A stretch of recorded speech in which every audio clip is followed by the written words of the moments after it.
He stood in the empty living room, the space where Maribel and I used to dance, and stared at the paper in his trembling hand. My name, Lyle, was on the top, a cold, hard font. The words below it, notice of eviction, were a punch to the gut. The silence was deafening. The echoes of my own heavy breathing, the only sound in the house that had held a lifetime of my family's laughter and tears. 2 days ago, Jareth, my own brother-in-law, had smiled as he handed me the envelope. "It's nothing personal, Lyle," he'd said, his voice as slick as the imported shoes he wore. "Just business." He didn't even look me in the eye. I didn't know the truth yet. Not all of it. He didn't just want the house. He wanted to erase every memory inside it, because 3 days ago he'd gotten $22 million, and what I didn't know was that my wife's secrets were buried beneath my own home. Before I begin this story, can you tell me where in the world you're listening to from? The last 6 months of my life had been a series of small, grinding losses. Maribel's final days left our finances a shell, and the house, which had been our comfort and our sanctuary, began to feel like a collapsing weight. The foundation needed repair, the roof had a leak, and every creak in the floorboards was a reminder of a debt I couldn't seem to outrun. But it wasn't just the house. It was a monument to her. The worn-out easy chair by the window was where she'd sat, a cup of coffee growing cold in her hands as she watched the sun come up. The chipped paint on the kitchen cabinet was a leftover from a day we tried to remodel and just ended up laughing instead. This house held Maribel's breath, her whispers, the gentle weight of her hand in mine, and I would do anything to keep it. My late wife Maribel and I, we were a simple life built on hard work and quiet joy. Her death had been a slow, quiet fade, and with each passing day I lost a piece of myself, a piece of the world I'd known. The house, our house, was the last piece I had left. The financial stress was a new kind of grief, an ache that started in my wallet and spread to my bones. It felt like I was drowning, and the more I tried to fix things, taking on small jobs, pawning off a few of my tools, the faster the water seemed to rush in. There was a desperate, hollow silence in the rooms now that she was gone, and the quiet was the thing that hurt the most. It wasn't just a house. It was the only part of my life that felt real anymore. My brother-in-law Jareth was a dreamer, a man with 100 schemes and not a single one that ever panned out. He'd show up at our place smelling of fast food and desperation, with a new idea that was always the one. Maribel and I would listen patiently, but we'd always have to slip him a little cash for gas money or a meal before he left. He was family. He was a good person at heart, but he just had bad luck. I remember the time he needed money to pay off a loan shark and almost lost his car. I gave him the money with no question. He promised he would pay me back. I knew he never would. I didn't care. He started talking about a new sure thing a few months ago. Something about a cryptocurrency startup and an early investment opportunity that was going to make him a billionaire. I smiled and nodded, like I always did, and just let him talk. He looked different now, though. His eyes had a feverish intensity, and his hands trembled slightly when he showed me a complex chart on his phone. Maribel, bless her heart, would just hold his hand and listen. A quiet kindness in her eyes that I'd always loved about her. I just thought she was being compassionate. But what I didn't know was that she was seeing something in him that I wasn't. Then the money came, not a little bit. It was a massive influx that changed everything in a day. Jareth called me, his voice a roar of pure unbridled triumph. He'd sold his stake for an astronomical amount, and suddenly he was a multimillionaire. The kind of money that turns people into strangers. I was genuinely happy for him. I saw it as a chance for him to finally get out of the hole he'd been digging his whole life. I called him and told him congratulations. He said he was going to come over and show me all the cool new things he bought, so I said I would have some food ready for him. When he arrived, it was in a brand new charcoal gray luxury SUV, not the beat-up sedan he used to drive. He strode into my house, his shoulders back, his eyes surveying the place as if for the first time. "Man, this place is a dump," he said, not even looking at me. "Look at this drywall. You still use that old truck?" He kept talking down to me, using my own home as a backdrop for his new, lavish life. It wasn't the words themselves, but the cold disdain in his tone that made my heart ache. It was like he was a completely different person, a stranger wearing my brother-in-law's face. The next time he came over, he just held out the envelope and smirked. "I bought the house, Lyle," he said. "You remember that loan I gave you for the roof last year? We had a little something on paper, just in case. I had taken out a small loan from him to cover the roof repairs, a gesture of family helping family, or so I thought. The paperwork, he said, had a clause that made the house collateral. Now with the money, he'd called in the debt, and with the interest, it was more than the house was worth. I looked at him confused. This couldn't be happening. You can get another place, Lyle, he said. Don't worry about it. He was talking about my home, my sanctuary, my final connection to Maribel as if it were an old pair of shoes. He was throwing me out like a piece of trash. I stood there holding the eviction notice, trying to make sense of the world I'd lived in for the past 62 years. My own sister's husband, my family, was taking my house, my memories, everything that was dear to me. A tear rolled down my cheek, not just for the loss, but for the betrayal of the man I'd watched grow up. As he turned to leave, he stopped, a glint in his eye. You didn't know everything about Maribel, did you? He whispered, a smirk on his face. She kept some pretty big secrets. The words hung in the air like a ghost. What could he possibly be talking about?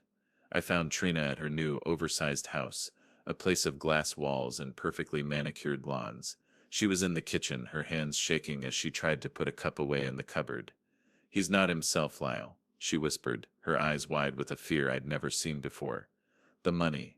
It changed him. He's not the same man I married. She seemed to be trying to convince herself more than me. I asked her about Jareth's cruel joke about a secret, and her face went pale. She looked at me for a long moment, a terrible admission in her eyes. He didn't just invest on his own, Lyle, she said. Maribel. She helped him. She found the crypto company, made the connections, and put up her life savings for his initial buy-in. She wanted to give him a chance to do something for himself, something he couldn't do with his own money. My knees felt weak, and I had to sit down at the cold marble counter. The revelation was a hammer blow. Maribel, my gentle, unassuming wife, had a secret life as a silent partner to her brother-in-law. And Jareth had betrayed not just me, but her legacy. He promised to pay off your mortgage with the first profits, Trina sobbed, a single tear running down her cheek. He said it was a surprise, a thank you for Maribel's faith in him. The eviction wasn't just a business deal, it was a calculated act of greed. A way to seize a house that should have been ours. Trina told me that Maribel had a document, a promise signed by Jareth, and that it was in a safe deposit box. A sliver of hope, small and fragile, began to bloom in my chest. A desperate, irrational idea that maybe, just maybe, I could fight this. I needed to find that box. I needed to honor my wife's memory. I drove to the bank in the old truck, my heart pounding a frantic rhythm against my ribs. I had to find that box, to find Maribel's final act of kindness. The bank clerk, a young woman with a kind smile, led me to a private room. I presented Maribel's last note, the one that had the key to the box, a small piece of paper that seemed to hold my entire future. The woman looked at the note and then looked at the screen. She shook her head sadly. I'm sorry, Mr. Lyle, she said. This box was accessed and cleared out just last week. The only other person with access was a Mr. Jareth. The air rushed out of my lungs. He didn't just betray me. He stole from Maribel's memory. He must have somehow found the note and gotten to the box before me. The sliver of hope I had held onto shattered into 1,000 tiny pieces. I was truly alone now.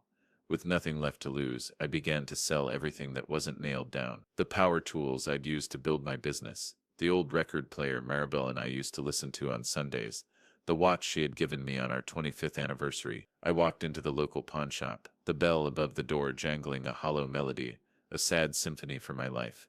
The owner, a man named Cal with weary eyes and a gentle voice, looked at me with a compassion that made my throat tighten. Times are tough, Lyle, he said, and I knew he wasn't talking about the economy. He was talking about something far more personal. He told me that there are some things money can't buy, and some things money can't take away. He was right, and that's when I realized that this wasn't about the money anymore. This was about justice, about the honor of my late wife, and about the man I thought my brother-in-law was. I left the pawn shop with just enough money for a few days' worth of food and a bus ticket downtown. I knew a lawyer, a young man named Oswin, who had helped me with some contracts years ago. He was known for fighting for the little guy, the ones who had been wronged. When I walked into his office, he looked at my face and knew. He listened to my story without interruption, his gaze fixed on my own, and when I finished, he just nodded slowly. He's a bully, Lyle, Oswin said, and bullies only understand one thing. We're gonna fight fire with fire. I walked into the courtroom, the echo of my footsteps a stark counterpoint to the rustling of papers and hushed whispers. My heart hammered in my chest. I saw Jareth sitting at the other table, in a sleek suit, his posture a picture of unshakable confidence. He looked at me, a smug smile on his face, as if he knew he had already won. He was a shark in a tank, and I was a little minnow. He had a team of high-powered lawyers, and I had one young lawyer. I just sat there, waiting. I had to believe in something again. Oswin gave me a reassuring look as he walked to the stand. Let's just see what happens, he said. I had no idea what he was going to say or what he was going to do. I just knew that I had to be here. The judge, a formidable woman with a stern face, called the court to order. Oswin stood up and without hesitation called Jareth to the stand. The smug smile on Jareth's face faltered for a second, but he recovered quickly and walked confidently to the witness stand. He was sworn in, and Oswin began his questioning. The first few questions were about the business deal. Jareth answered everything with an air of professional calm, his voice steady. Then Oswin held up a document. "Mr. Jareth," he said, his voice ringing through the silent courtroom. "Can you please explain your business partnership with Maribel?" I held my breath. How did Oswin know? I had never told him about the details. Jareth's eyes darted around the room, his face suddenly ashen. Oswin placed the document on the stand. It was a partnership agreement, meticulously detailed and signed by Jareth and Maribel. The fine print, which I hadn't known about, was the crucial part. Maribel's stake in the company was to be held in a trust, and in the event of her passing, all profits were to be used to establish a charitable foundation in her name, dedicated to helping families with crippling medical debt, the very cause that had left us in such a dire financial state. The eviction wasn't just an act of greed. It was a desperate attempt to seize control of the very money meant for her foundation. The $22 million was not just his, but the foundation's, and the house was the first part of that. Jareth stared at the paper, his face a mask of disbelief, his hands trembling. He was trapped. Jareth's composure shattered. He began to stammer, to bluster, to try and justify his actions. It was a loan, not a partnership, he insisted, but the document was clear. He even started to sob, claiming that Maribel had only given him a tiny percentage of the money and that the rest was his. The money, he said, was rightfully his to do with as he pleased. The judge wasn't having it. Oswin had all the paperwork in order, every detail confirmed. I just sat there, watching it all unfold, and a strange emotion washed over me. It wasn't just anger. It was pity. The man who sat on that stand, desperate and pathetic, wasn't just a monster. He was a scared little boy who was always trying to prove he was better than me, and the money had only made it worse. The judge's gavel hit the wood with a final echoing crack. "The eviction notice is void," she stated, her voice cold and final. "The property in question is hereby returned to Mr. Lyle. Furthermore, all proceeds from the business partnership are to be transferred immediately to the Maribel Memorial Foundation. Mr. Jareth, you are in contempt of this court." I couldn't breathe. My heart felt like it was going to burst out of my chest. I had my house back. It wasn't about the money. It was about her legacy, her kindness, her love, and the fight that I fought for her. It was about knowing that she did not die in vain. That night I sat on my porch swing, watching the last of the sun slip behind the trees. The house felt different now. The floorboards still creaked, the paint was still chipped, but it was a home again. It was no longer a monument to grief, but a symbol of a love that had outlasted even the most cynical of betrayals. The next morning, I was surprised to see a beat-up old sedan pull into the driveway. It was Jareth. He got out of the car, and for the first time in what felt like forever, he looked like the man I used to know. His shoulders were slumped, his face was pale, and he looked at me with a desperate, pleading look in his eyes. He wasn't wearing a fancy suit, just a worn-out t-shirt and a pair of jeans. He walked to the porch and stood before me. "They took everything, Lyle," he whispered, his voice cracking with emotion. "I don't have a penny to my name. I don't know what to do." My heart ached for him, not for the money he'd lost, but for the man he was before the money. He looked at me, a broken shell of the man he used to be. "I have some new clients," he said, his voice shaking. "They have money and I'm looking for a partner. I want to build a business with you. I know you're the best contractor. I'll give you a cut of the profits." He was begging for my business. I didn't say anything for a long time. I just looked at him, and I thought about Maribel, and I thought about the house. I took a deep breath. "The porch swing is wobbly," I said, "and the front door sticks. If you're looking for work, grab that toolbox from the garage. It's time to get your hands dirty." He looked up at me, a flash of confusion in his eyes, but then a slow, grateful smile spread across his face.